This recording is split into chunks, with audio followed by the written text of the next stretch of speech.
All right, time now for all things Gators, all things orange and blue. Dan Hicken and Frangie. What's up, Hick?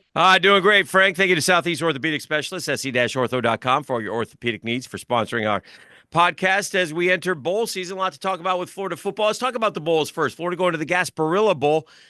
Florida did a solid for its football fans. They took a lesser bowl. They didn't take one of the top, the second level bowls, the tier 6 bowls, second tier, and they chose Gasparilla because they wanted to stay in state, and there was no room at the inn in the Sunshine State Bowls games. They were going to go to Memphis, and they said, we don't want to go to Memphis, so they're going to Gasparilla to take on Tulane. They play a week from Friday on the 20th at 3:30. So, you get a chance to see DJ Lagway one more time. But I do think that, Frank, the challenge is going to be going forward as we get in this playoff, and we may go to 16 teams, whatever. I do think the challenge is going to be for the SEC, the conferences, to work closer with the bowl games, because ultimately the bowl games' responsibility is to the city and to put the best game on for their city. And so you got to match regionally, I think, going forward, if you're going to want fans to come out and support these games.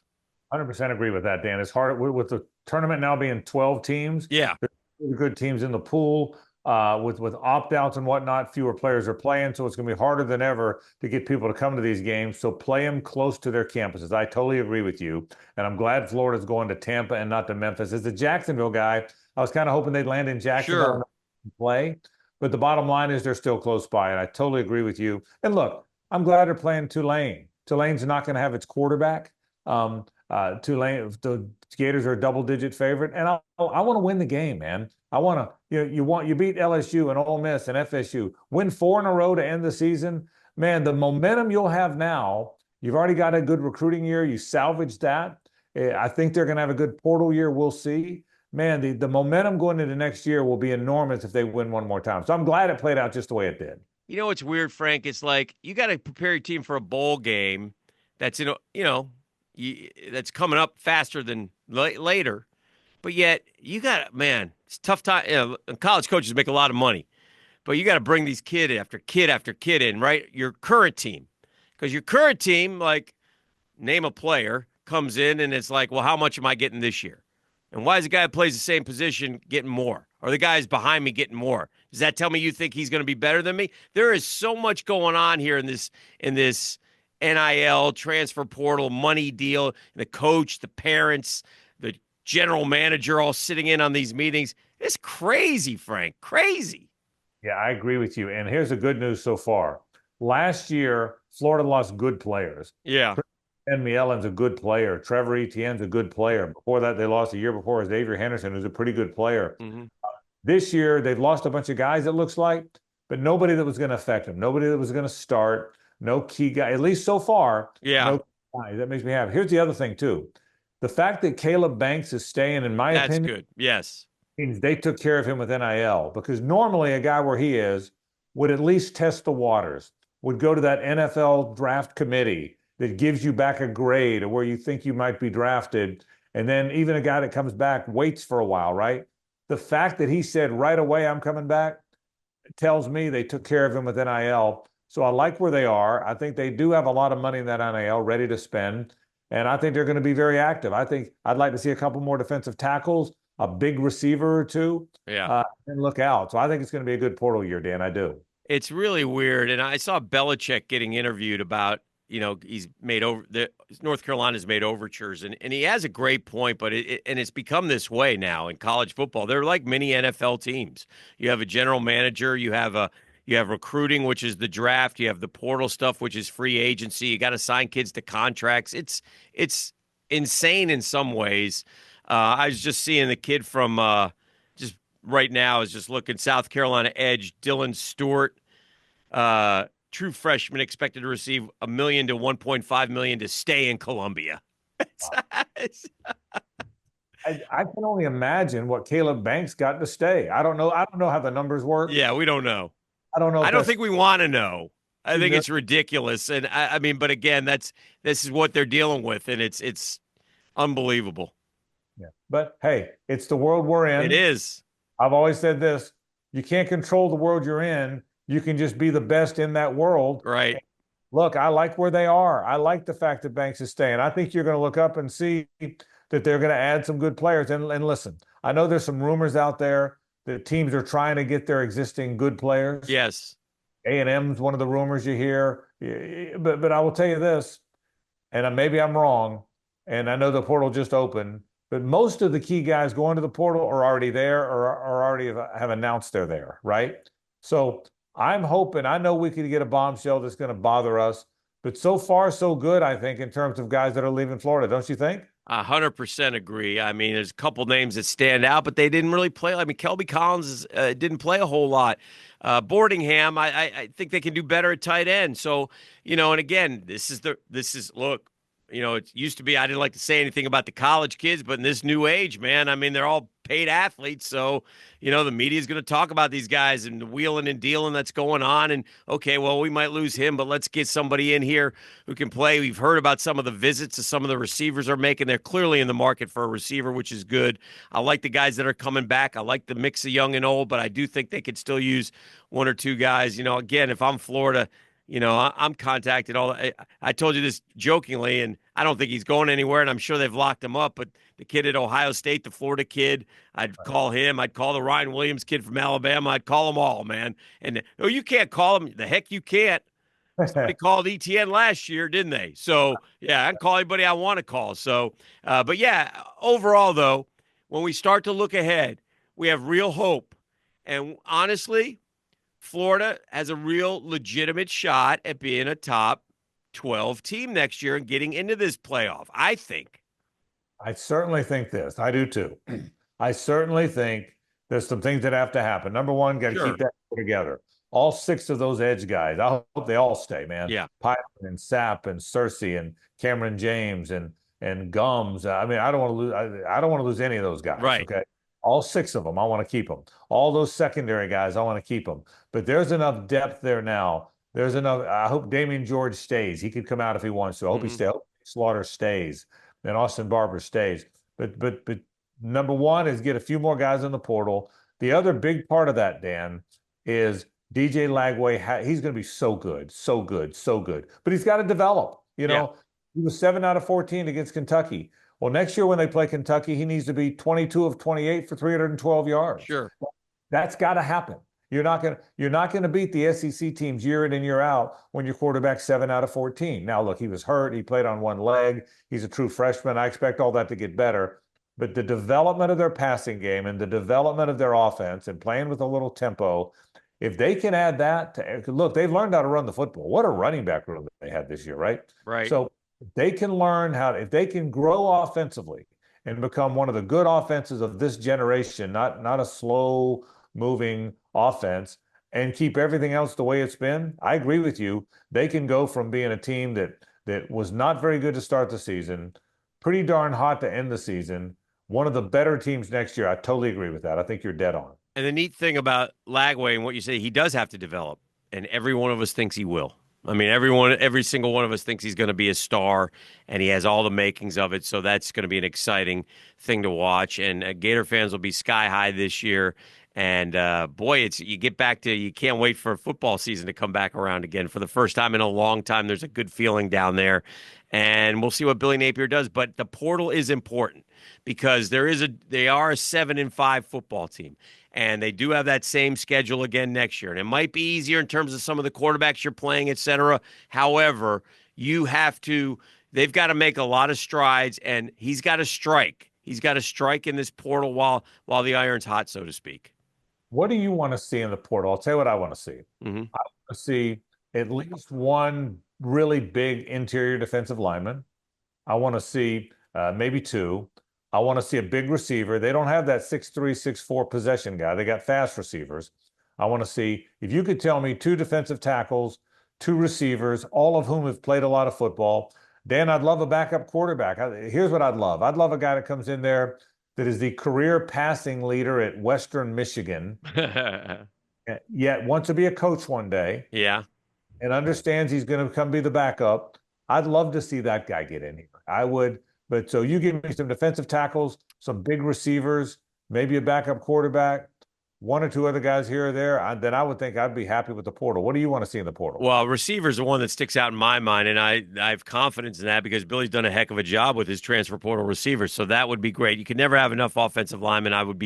I would love to see another offensive lineman come in. I would like, you know what I would like? And I don't know. My son keeps telling me they have a tight end who's going to blossom on the roster, and I forget his name right now. But I would like a tight end who can really help Lagway. I mean, I would like a veteran, maybe fifth-year tight end who can go get 30, 40 catches for the Gators and see what he's able to do. That's one spot I would like. Defensively, you can always use more, linemen. I don't know about. I think we're going to lose a couple of those pass rushers, so we may want to, work one or two in. And boy, I love our defensive backfield, but yeah, I'd take another big guy to go up close with Banks, and that would be fun too. So there's a lot. Do we have a punter? Do we have a punter on the team, Frank? Have we hit Australia yet? We signed a freshman. Hey, let me ask you. Stop for a second. Great call on the tight end, by the way. Yeah. Livingston, who are big guys, Yeah. but move tight end, the down the field tight end, boarding hand. The guy your son's talking about is number 7, I think, but I don't remember his name. But it'd be nice to bring in a 50-year senior who's caught 34 passes a season to come in there. But let me ask you something. Yes. People say it too. You're not the only one. Why do you think they're going to lose one or two of those 6 pass rushers? Florida can pay them because they want to start playing more downs. Why do you think that? No, I think what happens, Frank, and the way I understand it is, I think what happens is say for the rumor that I heard, let's say Texas A&M. Okay, say Texas A&M pays the Searcy kid, offers him $500,000. All right, Florida has to look at it like, okay, we don't value you in terms of paying you that 500. We have to stay true to what we have in our the way I understand how Florida does it is quarterback can earn up to this much, lineman can earn up to this much. They have different salaries slotted for different positions. So if Florida doesn't see, and again, I'm just using Searcy's name as a $500,000 guy, we're only offering him $250,000. If you're Searcy, you're saying, okay, thanks. And that's a sad part of it because that's where we lose a little of the, all for the Gators, stand up and holler, all for the team, go state, if you will, with the Dr. Pepper commercials. We don't have that loyalty that we used to have, which I get. I mean, I get it. It's a business. And if you're a young kid and you have an opportunity to make $1.5 million by moving around for 3 years, man, how do you fault the kid for making $1.5 million for moving around for 3 years, I agree, and I agree with everything you said. But it's interesting. So it must be in the universe because I have not heard it. But you're the second person I've heard mention Searcy. Okay. Mention Texas A&M. Yeah. Well, the coach over there, they took a couple guys last year, and so I assume that there's relationships. It was funny. I was visiting with a Trayvon Walker last night, and Searcy went to his high school, so we were talking about him a little bit, but he knew nothing of it. But the Jags defensive end, so we'll see. Here's the problem: mm-hmm. If you give Searcy more money than you think he's worth, what about the tackle? What about the line? Correct. Then everybody comes in and asks you, "What about mine?" And I get that. Yeah. But I would prioritize, and I'll say this about I'll say it again: those 6 defensive ends. Yeah. It's not like you only play 2. Right. Number the series on third down and nickel defense, they play 4 of them at a time. Did you notice that? Sure, yeah. Sapp and Cameron James play inside, and the 2 others play outside. I think those 6 guys are critical. I think those linebackers, Shamar James, I've heard some talk about him, but he's critical. I think Miles Graham, by the way, is the best linebacker on the team. Oh, I love him. I think now, like Frank, for example, if you're Searcy and say Cam James, and Cam James, all of a sudden Cam James has got $400,000 and they're only giving you $250,000. It's like, wait a minute, I work for this company. I had a good year and I'm getting, I'm not getting a raise. What's the deal? So, I mean, I get it. Like I said, I get it, but it's a tough deal because the coaches, they get, the Gators have money, but a lot of that money goes to a lot of different, it's allocated. So, and a lot of guys got their hands out and want that cash. So that's how it works, I guess. Guys out wanting the cash isn't all, but we'll see what happens. Right now, here's what I'll tell you. They've lost nobody good. Right. Nobody. And you're Kelby Collins and Boardingham are 2 guys I would have liked to have seen what they became. So what happened? My guess on Boardingham, by the way, he's a pretty good receiver, but the fact that Hansen and now Livingston both played ahead of him tells me he probably wasn't much of a blocker. And Florida wants you to be a complete player. So I'll be interested to see what happens there. But anyway, the bowl game, I like where they are. Yep. I hope Lagway's healthier. I hope we can see him at full boat. Most importantly, I hope he stays healthy. But I love where they are. And Dan, I think, yeah, they can be a playoff team next year if they do a few more things, but they've got to develop DJ Lagway. Where are you on the coordinator thing? Do you still believe he's going to bring in a coordinator, or did you never believe he was? I never believed he was, and quite frankly, it's not as high on the list of my priorities. I know people, I understand the argument for it, but I'm not sitting here screaming we need a coordinator. I think DJ Lagway has a good relationship with Billy Napier. I think they like working with each other. I'd like to see when Lagway's able to run how that works into this offense, and I think it'll be. Listen, the offense hasn't been as much of a problem over these last couple years as other parts of the football team. And I get the biggest argument I think is just it frees up Billy to do other stuff during the game and around the game, right? It's part of it, and the other part of it is Billy is as many good things as he has done, and Mm-hmm. he's getting culture, and he resuscitated that program, and it looked dead, and they're in a good place right now. And I like him. I think he's a good person. I think he's well liked. I think he has built the culture. I think they play hard for him, and he's obviously good at finding players and Mm-hmm. recognizing and developing them. But I'm still not sure their offense is ever going to match these other offenses that can play a little faster and they develop their players. And I go back to watching him at Louisiana, the left-handed quarterback, I forget his name, Leo Lewis maybe, that he had was just a guide, and they didn't throw the ball down the field much. So I'd like to see that part. But I'm like you, it's not the end of the world for me either. Right. I feel that way too. So it's going to be fun. We're in a good place. The portal now will take place. It'll continue. It officially closes on the 28th. That means you can't go into it after that. Right. But sign after that. So what's the number? What are you hoping for? 4 or 5 guys, maybe? Well, I think it's interesting too because you look at the roster and the numbers, and you can only have so many guys, and it's got to fit. So that's also a challenge. But I think a little bit higher than that, maybe 7, 8. But we'll see. I hope that happens. Finally, basketball before we get out of here. All right. Top 10 team, bro. You're doing good. Keep reporting on that.